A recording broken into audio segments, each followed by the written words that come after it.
بسم الله الرحمن الرحيم سبحانك لا علم لنا إلا ما علمتنا إنك أنت العليم الحكيم. السلام علیکم جماعت حشر کے عزیز و کرام، اللہ سے امید کرتا ہوں کہ آپ سب خیریت سے ہوں گے. بیٹا آج میں آپ لوگوں کو سورۃ انفال کا تعارف اور اس کا مختصر سا خلاصہ بتا رہا ہوں. بیٹا سورۃ انفال کے تعارف میں چیزیں شامل ہیں. سورۃ انفال یہ مدنی سورت ہے، جیسے کہ آپ لوگوں کو معلوم ہے کہ قرآن مجید میں دو قسم کے سورتیں ہیں، ایک مکی ہے اور دوسرا مدنی. پھر میں نے آپ لوگوں کو ایک فارمولہ لکھا تھا کہ قرآن مجید میں کل 114 سورتیں ہیں. ان 114 سورتوں میں 86 جو ہے نا یہ مکی سورتیں ہیں اور 28 یہ مدنی سورتیں ہیں. پھر بعض بچوں نے سوال کیا کہ سر یہ ہم کس طرح معلوم کریں گے، تو میں نے آپ لوگوں کو ایک فارمولہ لکھا کہ آپ لوگ 2 سے 86 کا حصہ لیں. اس میں 2 کو ہٹانے سے یہ 86 آپ کو مکی صورتیں رہے گی، اور یہی 286 ہیں اس کے 6 کے ہٹانے سے 28 آپ لوگوں کو مدنی صورتیں رہ جائے گی. اس سورۃ انفال میں 75 آیتیں ہیں اور 10 رکوعات ہیں. یعنی سورۃ انفال 75 آیتیں اور 10 رکوعات پر مشتمل سورت ہے. سورۃ انفال کے جو بنیادی مضامین ہیں ان میں سے 6 میں آپ لوگوں کو ابھی بتا رہا ہوں. سب سے پہلے سورۃ انفال میں اللہ سبحانہ و تعالی ہمیں مال غنیمت کے بارے میں بتا رہا ہے. سورۃ انفال کا جو پہلا آیت مبارکہ ہے اس میں ہے یسألونک عن الانفال، یعنی جب اسلام کا پہلا جنگ بدر ہوا تو اس میں صحابہ کرام رضی اللہ تعالی عنہم اجمعین نے مال غنیمت کو جمع کیا. چونکہ یہ اسلام کا پہلا جنگ تھا، اس سے پہلے مال غنیمت کے بارے میں کچھ احکامات نازل نہیں ہوئے تھے، تو صحابہ کرام رضی اللہ تعالی عنہم اجمعین بار بار حضور نبی اکرم صلی اللہ علیہ وسلم سے مال غنیمت کے بارے میں پوچھتے تھے. تو اللہ سبحانہ و تعالیٰ نے مال غنیمت کا مسئلہ حل کر دیا اور حضور اکرم صلی اللہ علیہ وسلم کو بتایا کہ قُلِ الْأَنْفَالُ لِلَّهِ وَرَسُولِهِ، کہ یہ مال غنیمت اللہ تعالیٰ اور اس کے رسول صلی اللہ علیہ وسلم کا مال ہے. اسی طرح اس کا جو دوسرا بنیادی مضمون ہے وہ ہے جنگ کے قوانین. یعنی سورۃ انفال میں اللہ سبحانہ و تعالیٰ ہمیں جہاد کے اصولوں کو بتا رہا ہے. تیسرا موضوع ہے حقیقی مومن کی صفات اور کردار، یعنی ایک پکے مسلمان کے کیا صفات ہونا چاہیے، تو اس کی تفصیل اللہ سبحانہ و تعالیٰ نے بتایا ہے. تیسرا موضوع ہے سورۃ انفال کا نصرت الہی اور غیبی مدد، یعنی جو لوگ ایمان کے پکے ہو، اللہ سبحانہ و تعالیٰ کے ذات پر کامل یقین رکھنے والے ہو، تو پھر دنیا میں اسباب کی طرف وہ لوگ نہیں سوچتے، بلکہ ان کا ایمان جو ہے ان کا بھروسہ اللہ پر ہوتا ہے، تو پھر اللہ سبحانہ و تعالیٰ ان کے لیے نصرت پیشہ ہے اور غیبی مدد ان کے لیے جو ہے نا وہ فراہم کرتا ہے. اسی طرح سورۃ انفال کا چھوٹی مضمون جو ہے نا وہ جہاد کے اصول کو بتاتا ہے. اور پانچواں اس میں کفار نے جو سازش تیار کیا تھا اس کی وضاحت ہے. پانچواں مضمون اس کا ہے ہجرت اور نصرت کے بارے میں.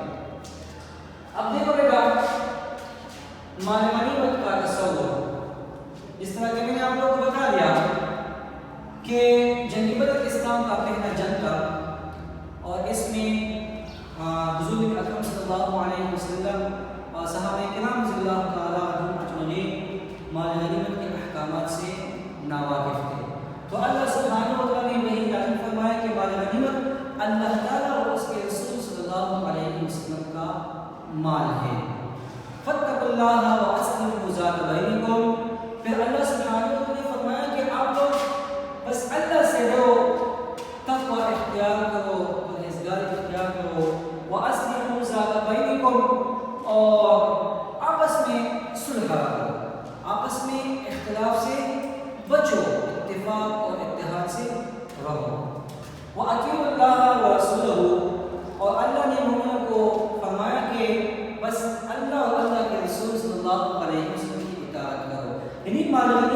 بارے میں یا اس کے علاوہ اللہ سبحانہ و تعالیٰ اس کا محبوب پیغمبر صلی اللہ علیہ وسلم آپ لوگوں کو جو بھی حکم کرتا ہے بس آپ لوگ اس کی اطاعت کیا کریں.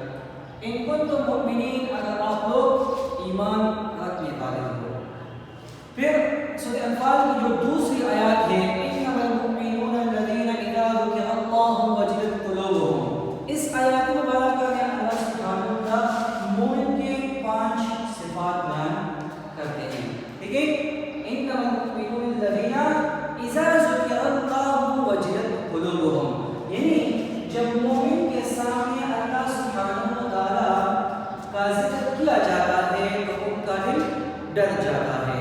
حقیقی مومن وہ ہیں کہ ان کے سامنے اللہ کا ذکر ہو جائے تو اس کے دل میں خشیت پیدا ہو جاتی ہے. ٹھیک ہے بیٹا، مومن کا دوسرا صفت اللہ نے فرمایا وَإِذَا تُلِيَتْ عَلَيْهِمْ آيَاتُهُ زَادَتْهُمْ إِيمَانًا، یعنی جب مومن کے سامنے اللہ سبحانہ و تعالیٰ کی کلام یعنی قرآن مجید کی آیاتیں پڑھ کر سنائی جاتی ہیں تو ان کی ایمان میں اضافہ ہوتا ہے.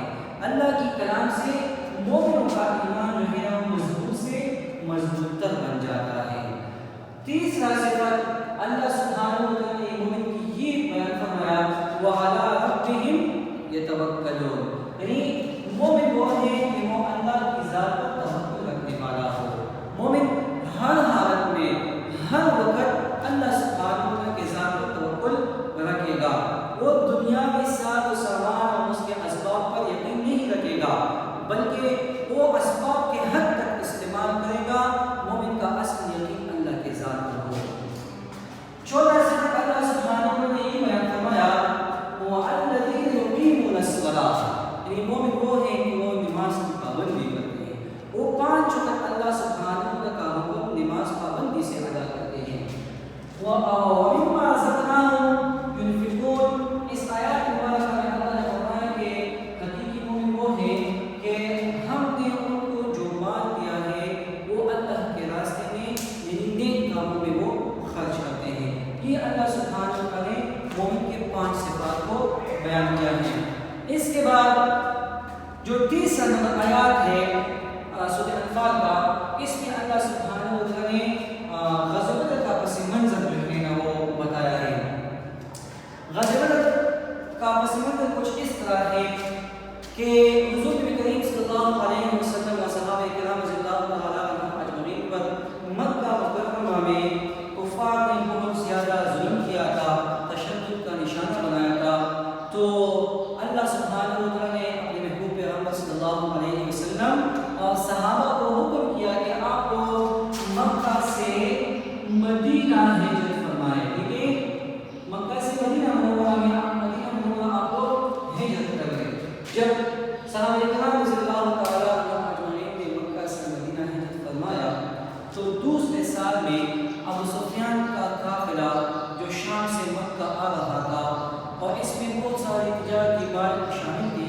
تو حضور نبی کریم صلی اللہ علیہ وسلم کے صحابہ نے چاہا کہ ہم ان کا قافلہ کو لوٹ لیں.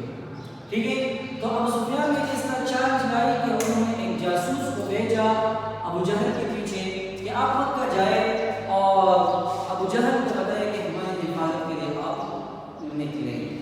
تو ابو جہل جو ہے نا 1000 لشکر کے ساتھ مسلح ہو کر وہ نکلا اور ابو سفیان کا جو قافلہ تھا وہ مدینہ منورہ کے دوسری جانب سے جو ہے نا وہ گیا. اور ابو جہل کا لشکر اور صحابہ کرام کا جو لشکر تھا جو 313 کی تعداد میں شامل تھی وہ ان کا آمنے سامنے ہو گیا بدر کے مقام پر. تو وہاں پر ایک جنگ لڑی، اس جنگ کو جنگ بدر کہا جاتا ہے. اس کا پورا پس منظر جو ہے نا اللہ سبحانہ و تعالیٰ نے اس سورت میں بیان کیا ہے. 2 گروہوں کا تذکرہ ہے. تو احد الطائفتین کا لفظ جو 5ویں آیت میں آیا ہے تو اس سے مراد ابو سفیان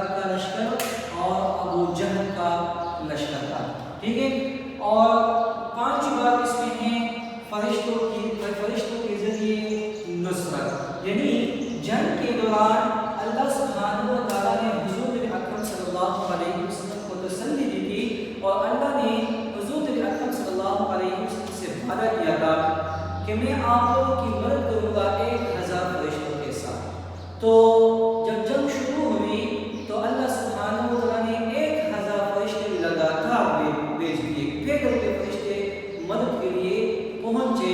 جب کفار نے ان کو دیکھا تو ان میں سے اکثر کفار جو ہے نا انہوں نے میدان کو چھوڑ کر بھاگ گئے، اور اس جنگ بدر میں 70 کفار جو ہے نا وہ مردار ہو چکے تھے، مردار کیے تھے صحابہ کرام نے، اور 70 کفار جو ہے نا انہوں نے کیے تھے۔ ٹھیک ہے، تو یہ مختصر سا خلاصہ تھا سورۃ فاتحہ کے پہلے رکوع کا۔ میں امید کرتا ہوں کہ انشاءاللہ آپ لوگوں کے سمجھ میں یہ آیا ہوگا۔ پھر بھی اگر کوئی مسئلہ ہو اس میں تو انشاءاللہ ہفتے کے دن میں آپ لوگوں کو آن لائن آؤں گا سورۃ انفال کا تعارف اور رکوع نمبر 1 میں جو بھی مسئلہ ہو آپ لوگوں کو تو آپ لوگ مجھ سے اس کے بارے میں پوچھ سکتے ہیں، انشاءاللہ میں آپ لوگوں کو جواب دوں گا۔ السلام۔